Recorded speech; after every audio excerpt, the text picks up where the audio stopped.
Well, what's going on, guys? It's 2:25 in the afternoon on a Sunday, the 18th of January, 2026. Diary of the Griever named John Weaver, which is me, Roseman, California. Okay, so perusing the YouTubes as usually, just seeing what's going on. Sometimes the Facebook will give me something information. I stayed off of X unless there was something going to be, unfortunately, nauseating. And I know other people go on it just to communicate with other people. And to see what kind of garbage other people are showing, so they gotta promote it left and right. Came across something about Elon Musk insulting people, particularly educators. He just doesn't know how to shut up half the time, I swear to God. He's that bad. So, we're going to be doing the Musk. I just wanted to verify what this asshole was saying concerning about educators. Artificial intelligence is out there.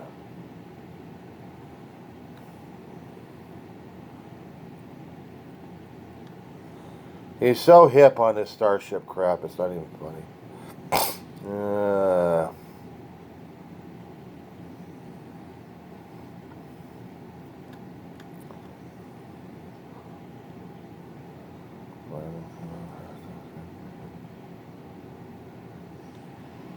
me a break. He's going on anybody and everybody to prove that he is worthy of something. But the thing is, I was trying to verify is he was going after educators who said something about the process. Now, when I was watching the damage report on YouTube, and they were showing a graphic. No, it wasn't a damage report. One of the other independent producers I was watching, and Parent-Child, get into his history here. I just watched it a few minutes ago.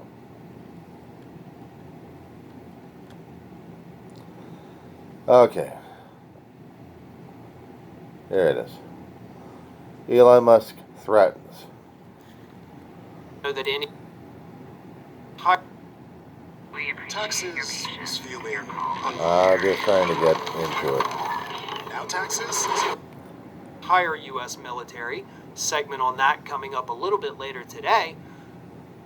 But Elon Musk this week called for the imprisonment of teachers, educators here in the United States if they have the audacity to accurately teach American history. Something that Elon Musk, of course, was not a part of. He's not even a natural-born U.S. citizen. He's South African. Yet he is out here accusing other people of committing treason for educating children. Here's what happened. Elon Musk gets on his failing Twitter social media, and he shares a poll that says this. 45% of students said they'd been taught that America was built on stolen land, while another 22% said they'd heard it from an adult at school.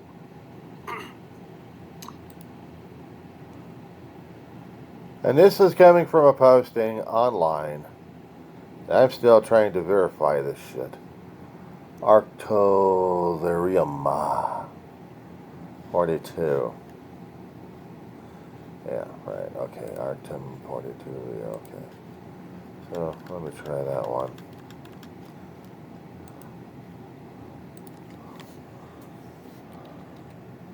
I don't know. Let me get back in there again. Yeah, these things usually kind of piss me off a little bit, especially when I have a problem with them. I'll do his article a little more. It's Arctotherium.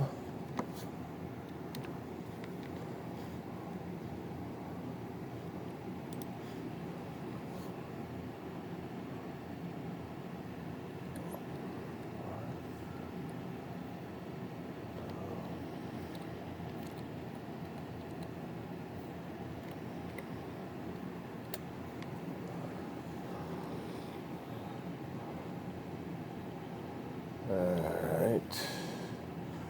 Let me see if I got something on this asshole. There is a creature rocket mine. Okay.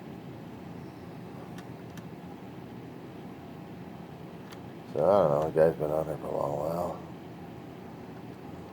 Got poles on there left and right.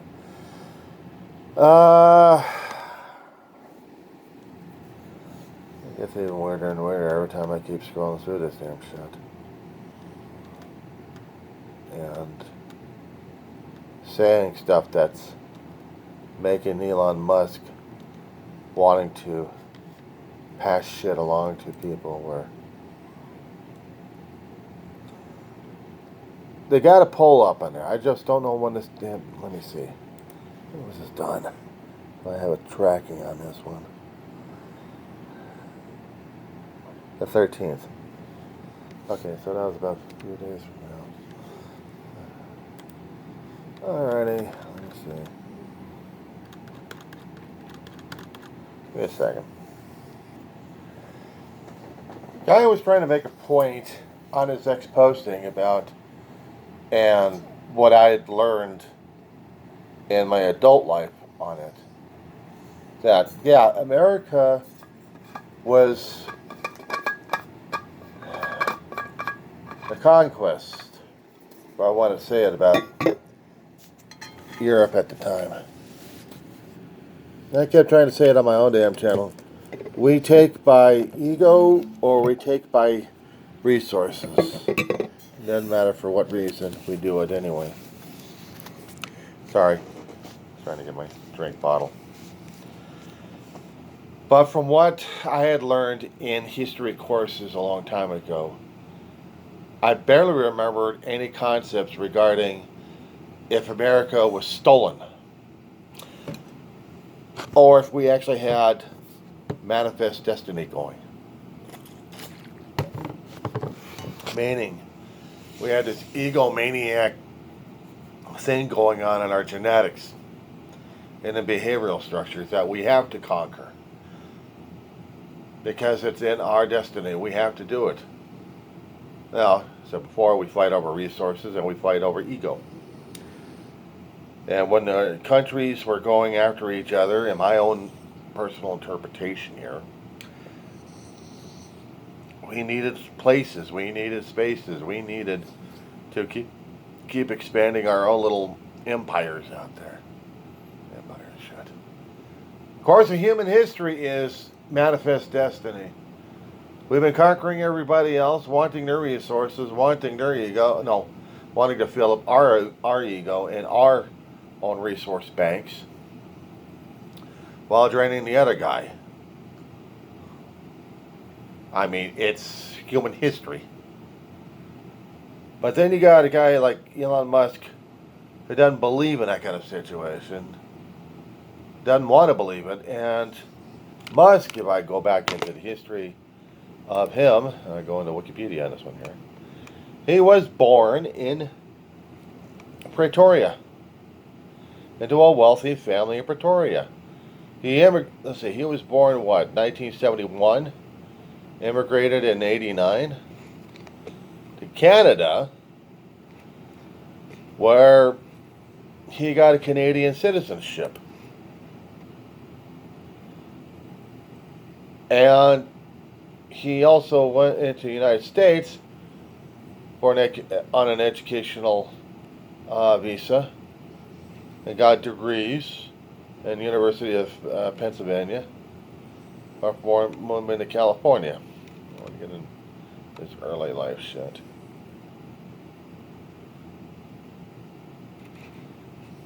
He's British, and Pennsylvania Dutch ancestry.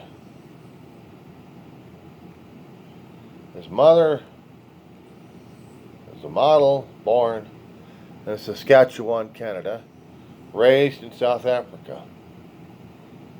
So he holds South African and Canadian citizenship from birth. His biological father was a South African engineer, electrical and mechanical engineer, and among other things. So he's got that going on inside of him.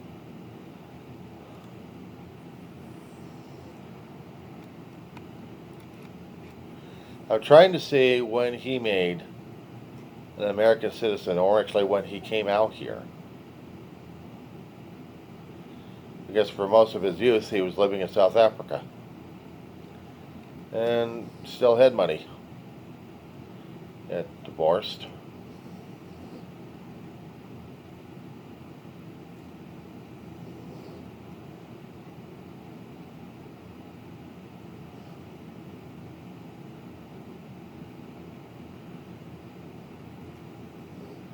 Apparently he had parental issues between his mother and his father.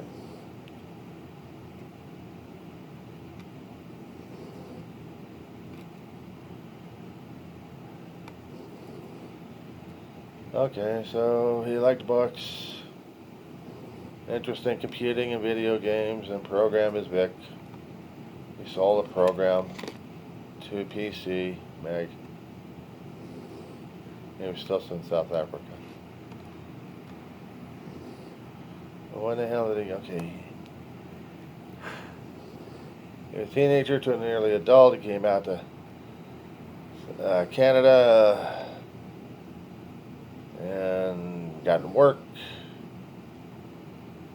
And later he went into a university back in the 90s in Ontario, transferred to the University of Pennsylvania under student visa until 95.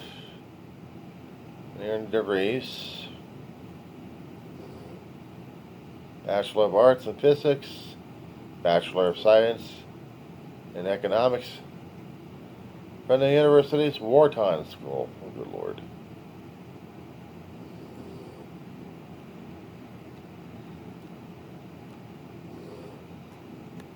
So he still stayed in the United States. He was still going for technological stuff he was doing. I mean, it's a lot of information concerning about it. I had to do a PDF on this one, just so I have something on file on the schmuck. Okay, so he was very smart. He had degrees in science and physics. Not much on the history, that's for damn sure. He studied history, but not enough of it because he wasn't born and raised in the United States. And even some of the immigrants who come over here try to study history, they can get through the general stuff. But to make him American, not in my book, not yet. He stayed with the tech, but he never joined the military. Not one damn thing.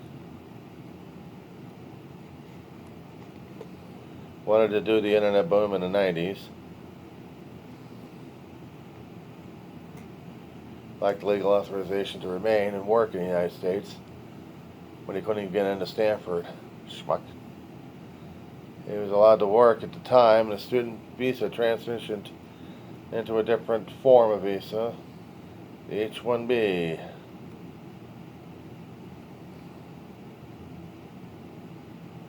Of course, he got a business career, the bastard. Exxon. But he didn't get his papers, did he?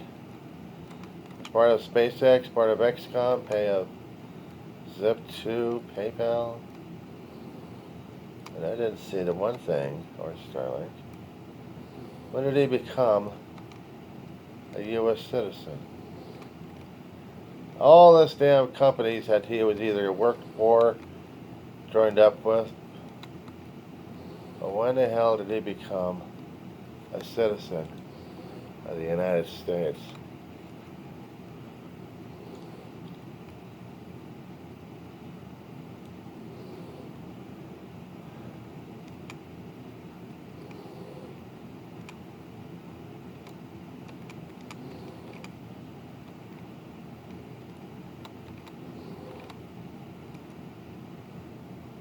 I'm still trying to find out when the hell he became a United States citizen. Okay, question it. Okay,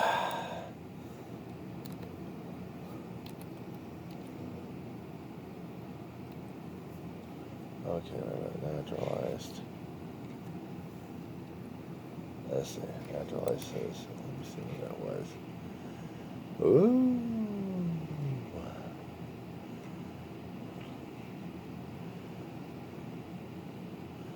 When did he become citizen?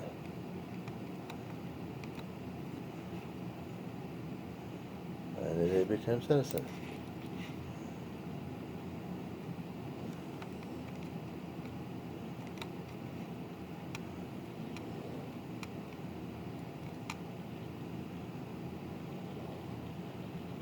– 2002.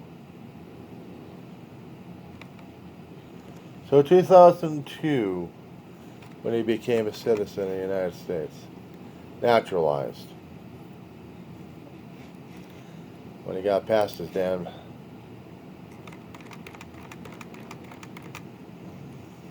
piece of shit.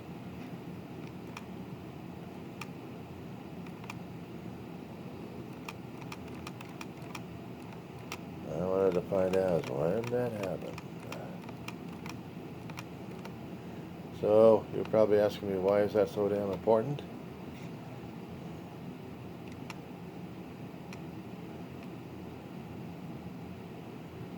Because I didn't see it. I didn't see it. He may have made money a hell of a long while ago. Take a sweet time at getting it. But I didn't see it in his Wikipedia file here of when he became it.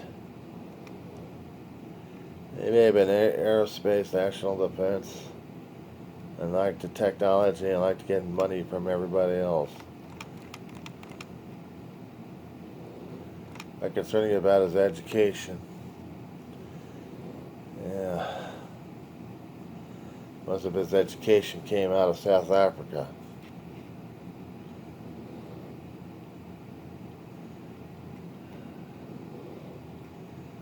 Applied for Canadian passport to avoid South Africa's mandatory military service, just like Trump. They forced him to participate in the apartheid regime, so he didn't want to do the regime, so he went outside. Actually, he attended the University of Pretoria, then arrived in Canada in 1989. You're wondering how come I'm muttering about all this damn shit here. Well, maybe I'll do this in another video here. It's so much stuff I gotta go through right now.